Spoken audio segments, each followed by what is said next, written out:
Petrol diesel की कीमतें चुनाव खत्म होते ही फिर से आसमान छूने लगी है।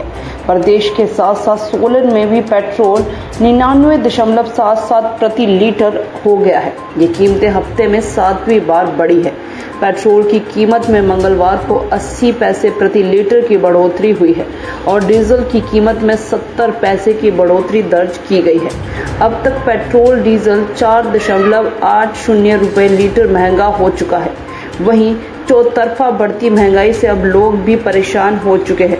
पेट्रोल पंप पर पेट्रोल भरवाने आए लोगों का कहना था कि बढ़ती महंगाई से लगातार आम आदमी और मध्यम वर्गीय परिवारों पर गहरा असर पड़ रहा है, लेकिन सरकार इस ओर ध्यान नहीं दे रही है।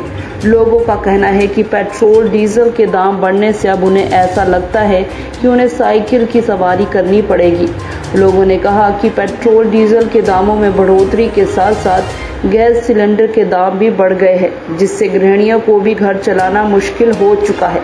लोगों का कहना है कि पहले ही महंगाई की मार आम जनता झेल रही है, ऊपर से दिन ब दिन गैस सिलेंडर के दाम बढ़ने से अतिरिक्त बोझ उन पर पड़ता जा रहा है। आम जनता ने सरकार से अपील की है कि लगातार बढ़ रही महंगाई से आम जनता परेशान हो रही है।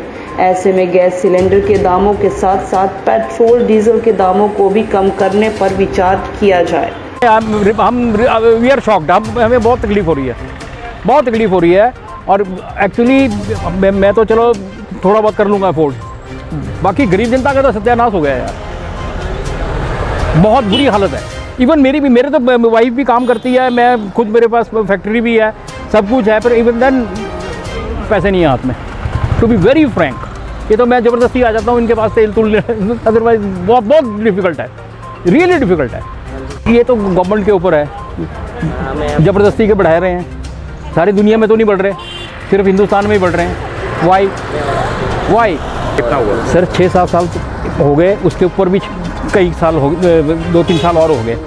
तो हमने तो कोई परिवर्तन नहीं देखा, हम तो डिटोरेशन ही देख रहे हैं। एज फार एज तेल is concerned, other items also, market में कोई चीज़ सस्ती नहीं है। बोलने की बात है, हाँ मुंह से बोल दिया सस्ती है, पर इट इज़ रियली शॉकिंग कि मोदी जी के ऊपर जितना विश्वास था वो अब धक्का लग गया, उसमें डेंट पड़ गया।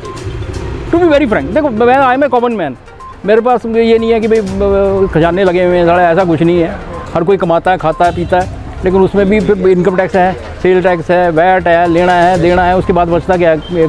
इतनी था कि भाई पेट्रोल थोड़ा सा हम डाल देते थे, अब मैं 500 का डालता हूँ, तीसरे दिन गुसाड़ा खत्म हो जाता है। तो रियली मतलब कॉमन आदमी सफ़र करेगा ही करेगा। इट इज़ देयर ट्रिक कि भाई 25-25 पैसे बढ़ाओ, हर रोज़ 25-25 पैसे बढ़ाओ, तो एक सप्ताह में कितने हो गए जी?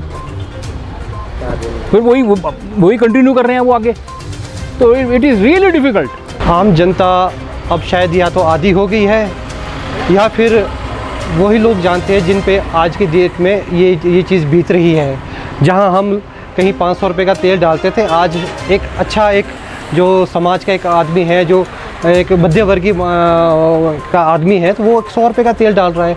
रोज़ 80 पैसे, 100 रुपये, 100 पैसे, 1 रुपये 20 पैसे बढ़ रहा है। तो इससे फ़र्क तो आम ज़िंदगी में सबसे फ़र्क जो है पेट्रोल और डीज़ल का ही है। डीज़ल बढ़ता है, पेट्रोल बढ़ता है, तो बसों के किराए बढ़ रहे हैं। अभी बसों के किराए बढ़ेंगे, फिर आपका ट्रक यूनियन वाले हैं वो अपना किराया बढ़ाएंगे, आपका ये किराया बढ़ेगा। तो आम जो रोज़ ज़रूरत की चीज़ें हैं, आटा, तेल, चावल, जो बेसिक नेसेसिटीज़ है, जिसे ज़िंदा रहना है आदमी है, तो आज मोदी जी की कृपा से शायद मुझे लगता है कि सर्वाइवल की लड़ाई जो है आम आदमी लड़ रहा है। ये गरीबों पे हंस रहे हैं, ये अपनी देश की जनता पे हंस रहे हैं। मोदी जी ये भूल गए कि वो भी इसी देश की मिट्टी से जन्मे हैं और इसी देश की मिट्टी में कभी समा जाएंगे। तो उन्हें हंसना भी नहीं चाहिए और उन्हें ध्यान देना चाहिए कि आखिरकार मैं देश चला रहा हूँ, मेरी उनके समाज के प्रति, देश के प्रति कुछ जिम्मेदारी है। उनकी जिम्मेदारी सिर्फ नेहरू गांधी परिवार को गालियां देना या कांग्रेस को कोसना नहीं है। अगर कुछ कांग्रेस ने गलतियां की तो आप उस चीज़ को रेक्टिफाई करें, आप उनको सुधारें, तब आप अपनी लाइन लंबी कीजिए। तो मुद्दों से उलझाना बीजेपी की एक रणनीति है, आरएसएस की इनकी एक रणनीति का हिस्सा है। आज से नहीं है, शायद जब से राजनीति और आरएसएस जो बना है तब से इनकी राजनीति यही है कि लोगों को मुद्दों से भटकाओ और जो उन्होंने जो गंदा खेल राजनीति का ये देश में खेल रहे हैं वो खेलते जाओ। सर मैं तो हैरान ही हो गया आज तो देख के। मैं सोचा 95 का, वो तो 99.77 देख के मैं तो हैरान हो गया बिल्कुल एकदम से। तो रेट एकदम से ऐसे बढ़ाने नहीं चाहिए। वैसे ही मतलब 95 अगर पहले इलेक्शंस पे लेके आए थे तो 95 पे ही रहना चाहिए था इसको। बिल्कुल ही हमारा बजट बिल्कुल हिला के रख देंगे। बोल भी नहीं सकते ना सर, अगर हम बोलेंगे तो दुनिया बोलेगी कि अफगानिस्तान चल दो जहाँ पे पेट्रोल महंगा नहीं सस्ता मिल रहा है। फिर दुनिया ऐसे बोलने लग पड़ती है अगर कुछ बोलेंगे तो हम।